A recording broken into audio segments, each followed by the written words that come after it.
Halo, selamat pagi anak-anak semua. Apa kabarnya hari ini? Semoga semua dalam keadaan sehat dan dalam lindungan Tuhan ya. Nah, hari ini kita bertemu lagi dalam video pembelajaran Pendidikan Agama Hindu dan Budi Pekerti kelas 4. Materi pada hari ini adalah upaya melestarikan peninggalan Hindu. Nah, mari kita saksikan bersama.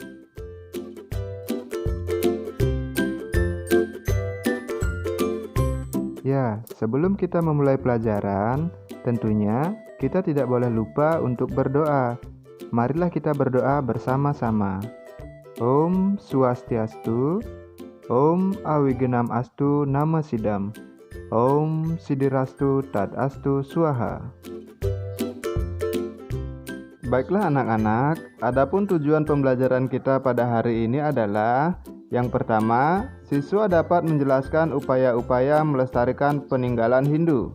Yang kedua, siswa dapat menjelaskan cerita yang berkaitan dengan sejarah perkembangan ajaran Hindu. Yang ketiga, siswa dapat mendemonstrasikan cerita yang berkaitan dengan sejarah perkembangan ajaran Hindu. Yang pertama akan kita bahas adalah manfaat peninggalan Hindu. 1. Menambah wawasan dan pengetahuan. 2. Sangat membantu dalam bidang pendidikan dan ilmu pengetahuan. 3. Menambah kekayaan dan khasanah bangsa. 4.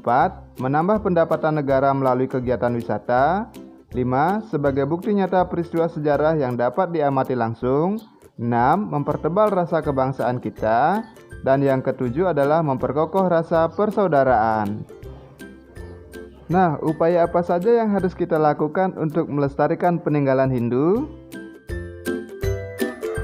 Nah, berikut ini adalah beberapa upaya yang harus anak-anak lakukan atau kita lakukan untuk menjaga dan melestarikan peninggalan Hindu di Indonesia.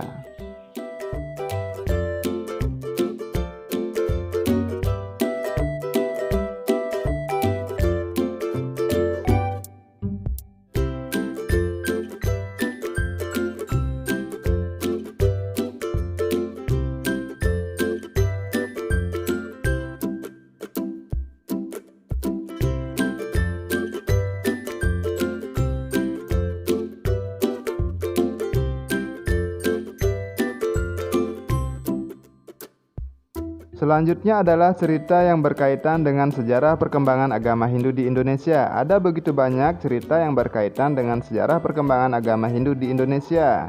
Di antaranya kisah Roro Jonggrang dan cerita Calon Arang. Berikut ini adalah kisah cerita Roro Jonggrang. Selamat menyaksikan.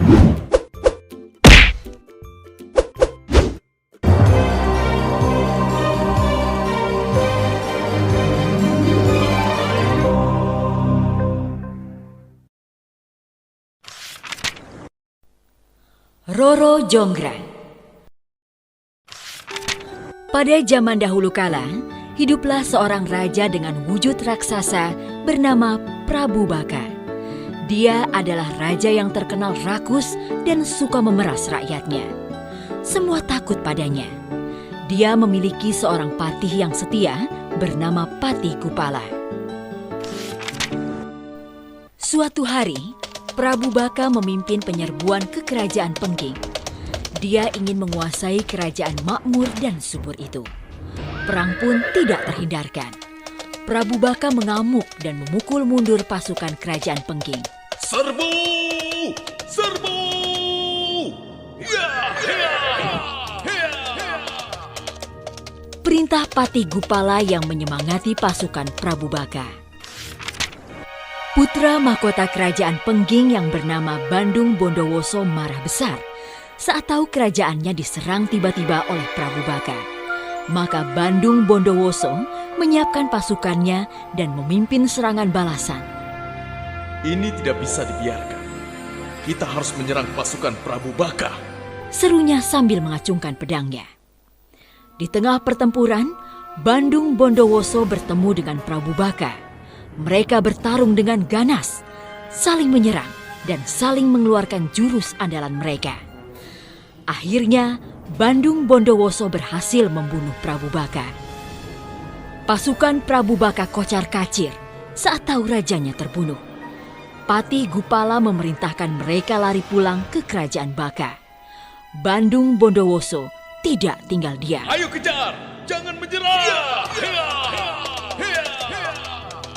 Bandung Bondowoso dan pasukannya terus mengejar musuh hingga ke kerajaan Baka. Pasukan Baka menyerah kalah. Bandung Bondowoso bisa masuk istana dengan leluasa.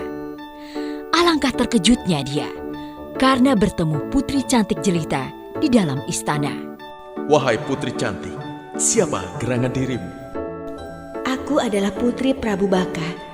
Namaku Roro Jonggrang. Bandung Bondowoso tidak menyangka Prabu Baka yang berwujud raksasa ternyata memiliki putri cantik jelita. Dia langsung jatuh cinta kepada Roro Jonggrang. Bandung Bondowoso tidak bisa tidur memikirkan Roro Jonggrang. Akhirnya, dia mengutarakan maksud hatinya pada putri cantik itu. Wahai Roro Jonggrang nan jelita, maukah kau menjadi istriku? Mendengar pinangan Bandung Bondowoso, Roro Jonggrang menjadi bingung.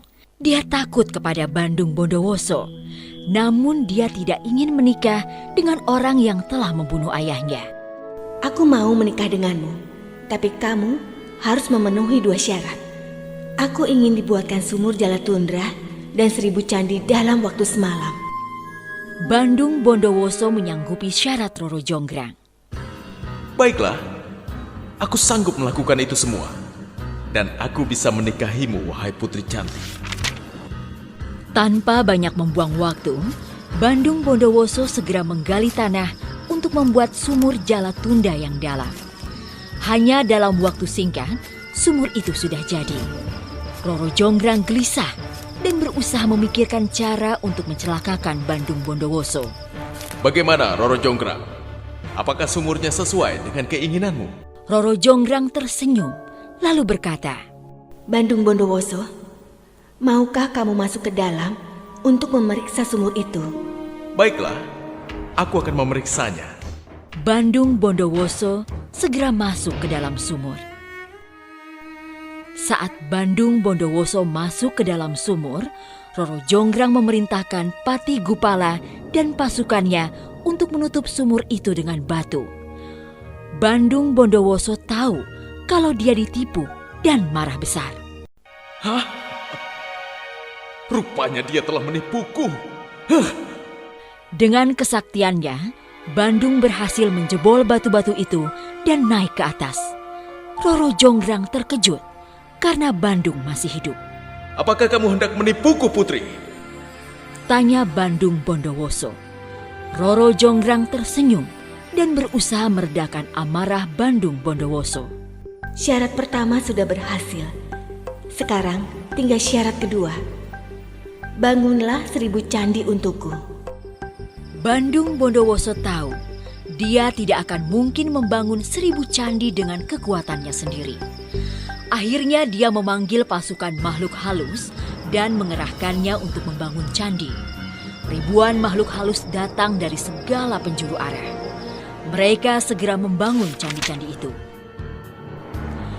Roro Jonggrang mulai gelisah sebab baru tengah malam, namun candi-candi itu sudah mulai berdiri. Bahkan tinggal sebuah saja. Bagaimana ini? Candinya sudah hampir selesai. Roro Jonggrang mendapat akal untuk menggagalkan usaha Bandung. Dia membangunkan seluruh perempuan di negerinya dan menyuruh mereka menumbuk lesung. Mendengar suara lesung, ayam-ayam mengira hari telah pagi. Mereka pun berkokok dengan nyaru. Pasukan makhluk halus mengira hari telah pagi. Mereka pun segera berlari meninggalkan tempat itu.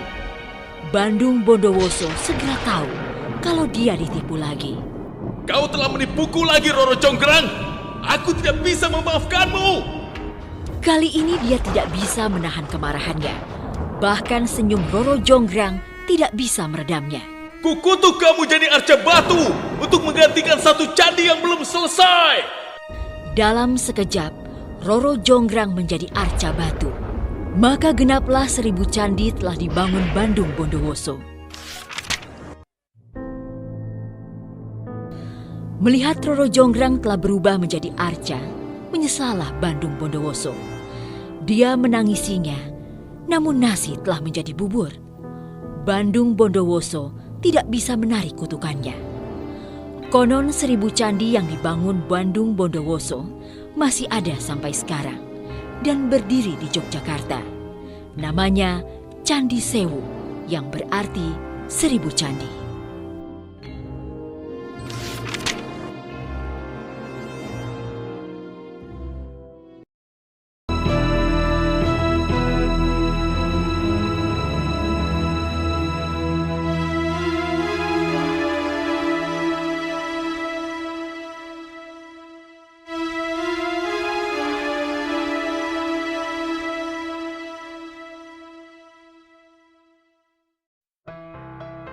Nah, demikianlah video pembelajaran kita pada hari ini. Semoga bermanfaat. Oke anak-anak, marilah kita akhiri pertemuan hari ini dengan mengucapkan Parama Santi. Om Santi Santi Santi Om. Sampai ketemu di video pembelajaran berikutnya ya. Terima kasih. Dadah.